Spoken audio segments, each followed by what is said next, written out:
And then a year later, you dropped the One Heartbeat album, which became your most successful solo album. Yes. It went, 900,000 copies in the U.S. alone. Yeah. And Just to See Her actually won your first Grammy. Yes. You had been robbed of a lot of Grammys over the years. I mean, to win one Grammy at age 47, considering what your catalog was like up to that point, I think is a little ridiculous. Well, you know who I compared that to, and I say, well, okay, if it happened to him, it could definitely happen to me. Elvis Presley. Okay. Elvis Presley only won one Grammy in his entire career, and that was for a spiritual song. He sung a gospel song. He won a Grammy for that.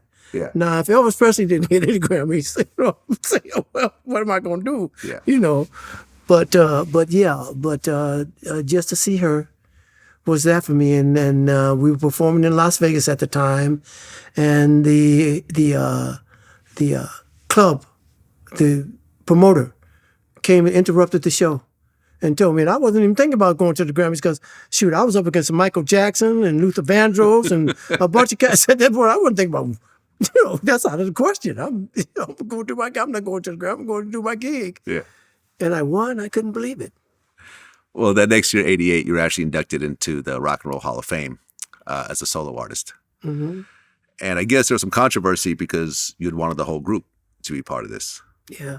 And they just gave you the solo one. Yes. But eventually the group got... Eventually they got it. I mean, how did it feel to get into the Rock and Roll Hall of Fame? Well, I was actually inducted the second induction that they had.